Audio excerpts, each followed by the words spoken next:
Alright, so welcome back everybody. So for this video, I'm going to show you guys how to play the Guild of Merchant Explorers. Now this is sort of like a flip and write game. In a flip and write game, you will reveal a card and then you will write something down on a piece of paper or something, like a map perhaps, or something like that, or filling in squares or something like that with a pen. It's very similar to a flip and write game, except instead of using a pen, we'll be using cubes and placing cubes down on our map instead. All right, so that's basically the only difference, really. So let me show you guys how to play this game. So first of all, we have this map here, and there's various maps in the game. And if it's your first time playing, it recommends you play with this map with this particular name.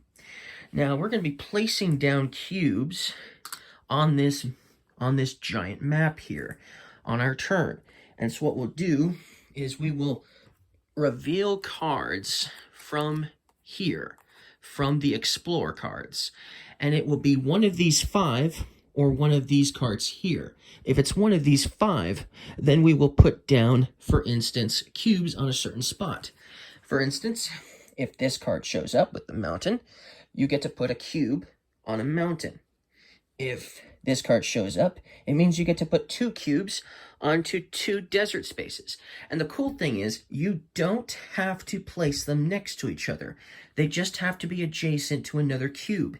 In the beginning of the game, you'll start in the central area, which is this city here. And so the first cube you put down has to be one of the spaces that surround the city. So it has to be water, if it's going to be a water space that you have to place, or desert, or mountain, or the plains space, or grassland space, if you will. And so it's going to be one of those. But then afterwards, you're going to be able to start branching out and placing other cubes down. Okay? But yeah, that's what you'll do if it's the desert space. You could, so if I had, like, for instance, already some cubes out, I could place, for instance, 1 cube here if it was the desert space. I could also place a cube here because that's another desert space. But I don't have to do that. I could place them next to each other over here if I wanted to as well. It's kind of optional of where you want to put it as long as it's adjacent to another cube or village that you have. If it's this one, it's the same thing as the desert, except you can place 2 cubes on these green grassland spaces, okay? If it's these 2 question mark spaces here, with the question marks on them, if it's that card that shows up, then you can put them on any terrain you want, but it has to be adjacent to each other. So, for instance, that card, if that card was out, I could do something like, for instance, this mountain and this water, because they're adjacent. I could do that if I already had one out here or something like that. So that's basically any terrain spot, but it has to be adjacent. The two have to be adjacent.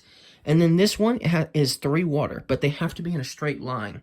So even though I'm placing all 3 of them on a water, I couldn't do something like, for instance, this, because that's not a straight line. This would be a straight line, though. For instance, that's a straight line. So 3 water spaces in a straight line, if it's that card that shows up. Now, these cards get shuffled between each era. So in the first era, this card will actually get shuffled into the Explorer deck. And you'll notice it has the same look as the other Explorer cards. And you'll shuffle these together. And when that card shows up, what's really cool is it will reveal, for instance, 2 of these discovery cards. You'll get to reveal 2 of them, okay? You'll get to reveal 2 of them. You get to pick 2 of them, okay? And then you get to do it. And then you'll put the card that you get, you'll put it depending on which number it is. So if it's the first one, it's going to go here. When this one is first revealed for the first time, the discovery cards are going to go here. When this card is revealed for the first time, these discovery cards are going to go here. And then every time these cards show up, depending on which number they are, is going to be which one you get to activate, depending on which ones you chose for your slots. And obviously they're all different. So everyone's going to have their own stuff that they're going to be doing. And then this last one, when it gets shuffled into the deck during the 4th round or 4th era, then you can pick one of the 3 that you would like to do. So you even get that option. So basically, you're going to get to do this one probably 4 times. You're going to get to do it in the 1st era, the 2nd era, the 3rd era, and the 4th era. But you could potentially do it a 5th time if that's chosen again, as this card here. So you're going to get to do this one, the 2nd one, the 3rd, so the 2nd round, the 3rd round, and the 4th round. And then this one you get to do in the 3rd round and the 4th round. So that's cool. So that's basically how many times you're going to get to activate it. So really cool. And then at the end of each round, all of your Explorer cubes, so these Explorer cubes, they get erased. They get taken off the board. And you have to start all over again. At the end of each round, you'll have to do that. But then, that's not all. There might be some things that stick around. So villages, they get to stick around. So for instance, in order to create a village or discover a village, you have to complete a region. A region is a landlocked area that's surrounded by all sides by different terrain types. So this grassland here, it makes up 3 different spots, and that's a region. Because this is desert, this is water, desert, desert, mountain. This is city, so it doesn't count anyway. Mountain, mountain, mountain, water, desert. So it's surrounded. So it's completely surrounded. So once these 3 cubes were to completely fill this region, this grass region, you get to put a village down in that region. As long as it doesn't cover one of these cities here, obviously that doesn't count either. But as long as it doesn't cover these kinds of cities or areas that have coins on them, you can put a village down. You'll put a village down on a spot like that. Okay? And then depending on which era it is, you will score a coin.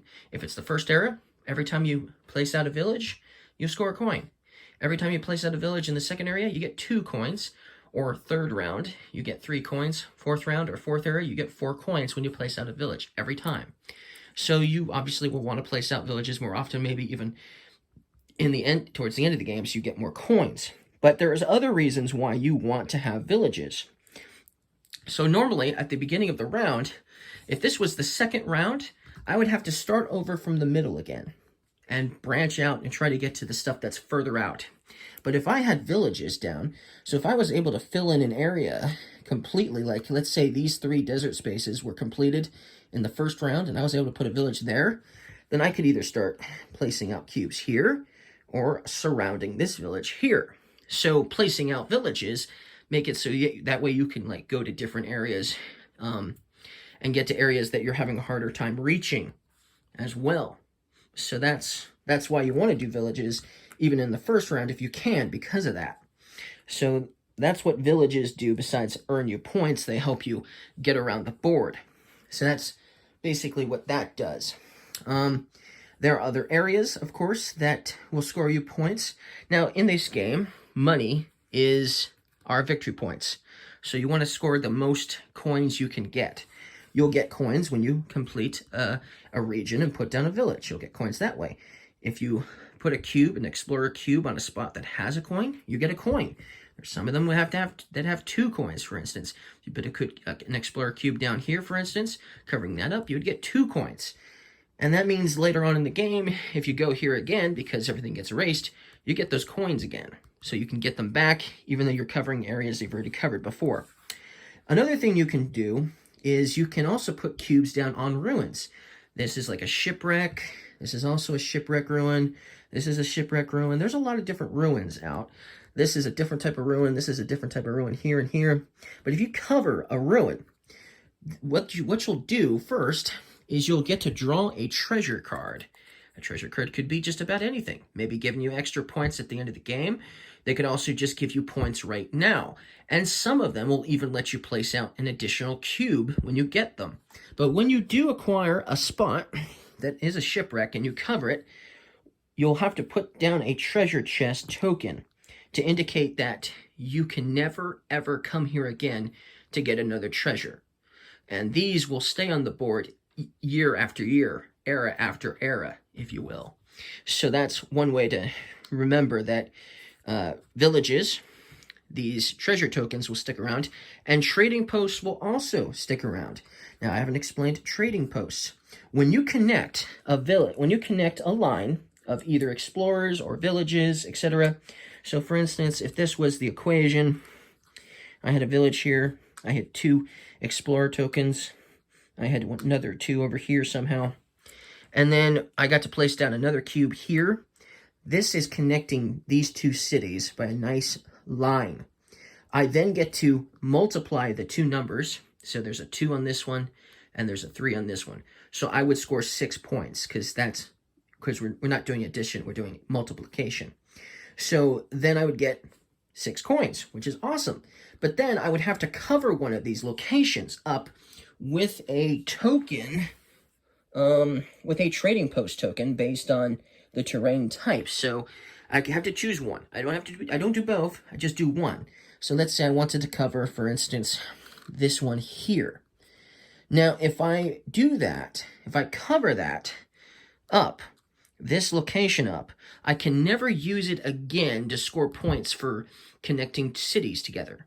So I could still connect this city to, like, for instance, this city here, because I don't have a token on it. But if I was to connect this city to this city, I wouldn't score any points, because, well, for one thing, you don't see the number anymore, because now it's covered up by the token. So now I have to try to do this one to this one, or this one to that one up there, or something like that. So I won't be able to use this one ever again when connecting to other cities. So you'll have to keep that on the map as well when you start a round. Then there's other ways of scoring points. These are towers. There's 4 of them in the game. There's a tower here, there's a tower here, there's one up here, and there's one up here. When you place an explorer cube on a tower, and the cool thing about the towers is they count as a wild explorer. So they're basically all 4 terrain types. So if a card tells you to place a cube on a mountain and you're right next to a tower, you could literally place it on the tower, because that's technically a wild terrain. So, that would say it would go for the same thing for water or grass or desert. But regardless of the case, you are going to put down an explorer. When you do that, when you put down an explorer cube on a spot that have these towers, then you'll actually remove the cube and instead put down a tower to indicate that you now just scored this tower. Then the first time you score a tower, you'll get 6 coins. The next tower that you score gets you 8 coins. The third one will get you 10 coins. And the fourth one will get you 14 coins. So a lot of coins if you can manage to get all the towers, for sure. Because you're scoring lots of coins every time. But obviously you can never score for the same tower again. So that's why they put these towers up. Because then you can't remove these either. So you can't remove these, you can't remove these, you can't remove those, and where did I put that treasure chest? Oh, and you can't remove treasure chests at the end of each round. But all your regular cubes, all of these have to be removed every round. So it's going to require a little bit of dexterity, because you're going to be bumping stuff around as you try to collect the cubes without knocking stuff around. So make mental note, try not to bump the table either, because you might lose track of where your stuff was. But yeah, that's basically how you play the game. So I'm going to do a solo gameplay video. Oh wait, no. So I'm going to play solo in this game. So I want to also teach you guys some solo rules as well. There's a couple other things I forgot to mention. So another way you'll score coins in this game is by trying to complete goals. And so there's 6 goals for each region. So you will only play with 3 of them. So you'll shuffle them and then you'll draw 3, and that's the 3 you'll play with. But then when you can do something, when you can complete one of these goals, you're going to get coins. If you're the first person to complete a goal, you're going to get 10 coins. Then everybody else who completes a goal, they get 5 coins. So how would you complete this particular goal here? Discover a village on a region of 5 spaces or larger. That would mean I would have to basically have explored a region that has 5 spaces or larger that make up a terrain. So if I had explored, for instance, this one, and this one. These 5 spots in the desert, well, that would satisfy this goal. And then I would just simply remove a cube to put down a village. So then, boom, I get a village there, and I will that would complete this goal. And if I was the first one to do it, I'd get 10 coins. There are mountains that are big enough for this as well that could potentially help you complete it. That would be harder, but this one's got like 6, for instance, so that would satisfy the goal because it has to be at least 5 spaces or larger. So obviously nothing on the first central area is 5 spaces or larger, so you're going to need to branch outward if you want to complete this goal. This one is explore 3 ruin spaces along the border of the map. So for instance, if I had explored 3 ruins, that means I get treasure chests. So if I had done, like, for instance, that one, because that's a ruin on a border of the map. This is also a ruin on the border of the map. And this is also a ruin on the border of a map. If I had done all these 3, that would complete and satisfy this goal. If I was the first one to do it, I would get 10 coins for it. And everybody else that does it gets 5 after the fact. This one is place 2 trading posts on cities with valued 3 or greater. So there's already one covering a 3 here. So if I had another one of these tokens covering a 3 or higher, then that would satisfy this goal, and I could get coins that way. So goals, obviously, are another main way you're going to score coins. Now, when you play solo mode, in order to play solo mode and win solo mode, you have to complete all 3 goals.